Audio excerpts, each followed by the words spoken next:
ठीक है बेटा, तो ये जैसा हम बात कर रहे थे प्लस का 2 माइक्रोकूलम से 3 सेंटीमीटर की दूरी पर एक बिंदु दे दिया, और इस बिंदु P पर मान लो आपको विद्युत क्षेत्र की तीव्रता ज्ञात करना, तो सबसे पहले हम क्या करेंगे, जो हमको दिया हुआ Q बराबर प्लस का 2 माइक्रोकूलम, इसको माइक्रो को हम काय में बदलेंगे कूलम में।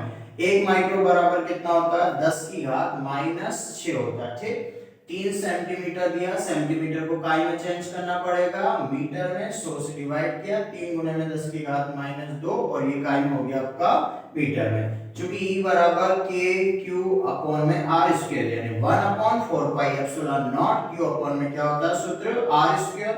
k का मान, कूलम नियतांक का मान SI पद्धति में कितना होता है, 9 गुने में 10 की घात 9, q का मान कितना दिया गया है, 2 गुने में 10 की घात माइनस 6, और r का मान कितना है, 3 गुने में 10 की घात माइनस 2, लेकिन उसका क्या करना, हमको स्क्वायर करना, तो हमने यहाँ पर कर दिया इसका स्क्वायर।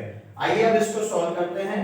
E बराबर सबसे पहले कुछ कट रहा है क्या, इसमें नहीं कट रहा है, एक काम करो, 9 दूनी कितना हो गया आपका, यहां से कट जाएगा, 3 एकम 3, 3 क्या 9, और 3 एकम 3, 3 एकम 3, तो 9 से 9 क्या हो गया, कैंसिल।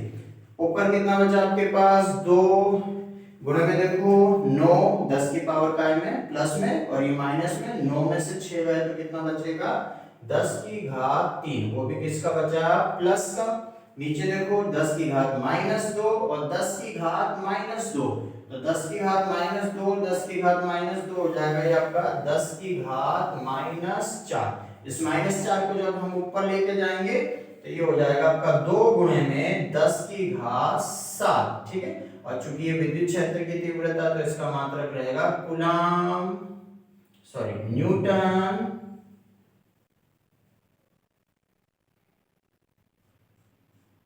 प्रति कूलम। क्या आ जाएगा इसका मात्रा, न्यूटन प्रति कूलम। ठीक है, तो ये हो जाएगा आपका बिंदु आवेश के कारण विद्युत क्षेत्र की तीव्रता का सूत्र। ठीक, और उस पर आधारित एक सवाल हो गया जिसका मान कितना आया यहाँ पर, 2 गुणे में 10 की घात 7 न्यूटन प्रति कूलम। ठीक,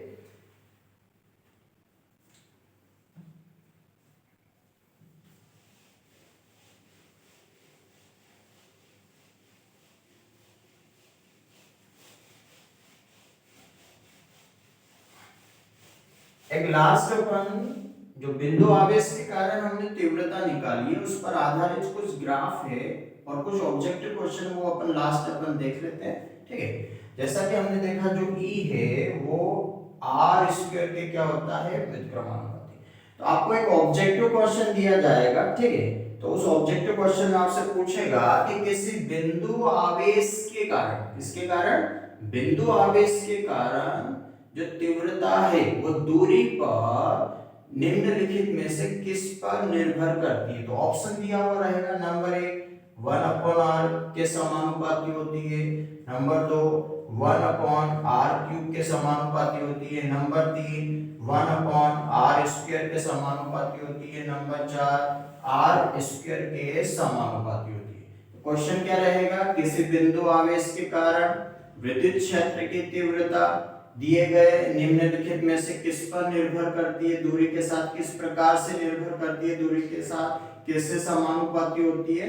तो आपको ध्यान रखना है कि जो बिंदु आवेश के कारण जो तीव्रता होती है, ठीक है, आगे हम और भी पढ़ेंगे, द्विध्रुव विद्युत द्विध्रुव के कारण भी पढ़ेंगे, तो वहां पर अलग रहेगा। इसलिए तीव्रता तो है, लेकिन आपको ध्यान देना कि ये तीव्रता किसके कारण है, बिंदु आवेश के कारण। तो बिंदु आवेश के कारण जो तीव्रता है वो दूरी पर किस प्रकार से निर्भर करती है, तो वो दूरी के वर्ग की क्या होती है बेटा, समानुपाती। इसलिए हमारा राइट आंसर कैसा रहेगा, 1/r² के समानुपाती। ठीक, और एक लास्ट आपको ग्राफ ध्यान रखना है कि E और R के बीच में ग्राफ खींचना है। तो देखो यहाँ पर हमने E ले लिया और यहाँ पर R ले लिया, तो हम अगर E और R देखें तो E और R एक दूसरे के क्या है, व्युत्क्रमानुपाती। तो इस व्युत्क्रमानुपाती का जो ग्राफ आएगा वो कैसा आ जाएगा आपका, परवलय का।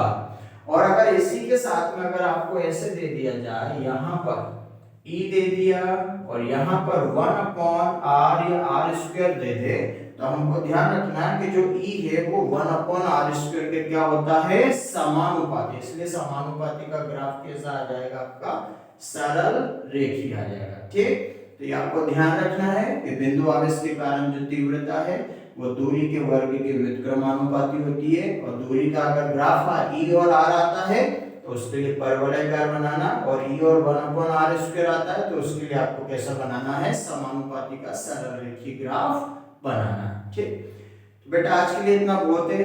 ठीक, डेली आप ये वाले वीडियो देखते रहिए, ठीक है, और इनको पढ़ते रहिए। 2 महीने के अंदर मैं कोशिश करूंगा हमारा पूरा सिलेबस इसमें कवर हो जाए। आप डेली पढ़िए, और अधिक से अधिक पढ़ने के बाद अधिक से अधिक आप कमेंट्स करिए, ठीक है, ताकि मेरे को भी वीडियो बनाने में थोड़ा अच्छा लगे, मेरे को भी लगे कि मैं जो मेहनत कर रहा हूँ वो सफल हो रही है। आप कमेंट्स ही नहीं करते हो, कुछ लाइक ही नहीं करते हो, तो मेरे को थोड़ा सा ऐसा लगता है कि हो सकता है आपको अच्छा नहीं लग रहा है, लेकिन फिर भी मुझे विश्वास है कि आज नहीं तो कल ये वीडियो आपके बहुत काम आने वाला है। इसी आशा के साथ मैं आपके लिए वीडियो बनाता रहता हूँ। ठीक है, आप भी मेहनत करते रहिए, और एक बार आपकी और मेरी मेहनत काफी रंग लाएगी। ठीक है, इसी के साथ आज का पार्ट नंबर 4 अपन समाप्त करते हैं। आप सभी पढ़ते रहिए, स्वस्थ रहिए, मस्त रहिए। सभी को राधे राधे।